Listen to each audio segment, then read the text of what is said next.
সাপ্তাহিক ছুটির দিনেও ক্যাম্পাসে প্রচারে ব্যস্ত সময় পার করেন চাকসু নির্বাচনের প্রার্থীরা।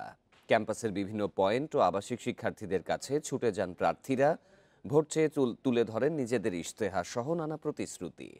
প্রার্থীরা বলছেন ভোটারদের কাছ থেকে ইতিবাচক সাড়া মিলছে, তবে ক্যাম্পাস বন্ধ থাকায় শিক্ষার্থীদের উপস্থিতি কিছুটা কম। এদিকে প্রার্থীরা একে অপরের বিরুদ্ধে নির্বাচনী আচরণবিধি লঙ্ঘনের অভিযোগ আনছেন।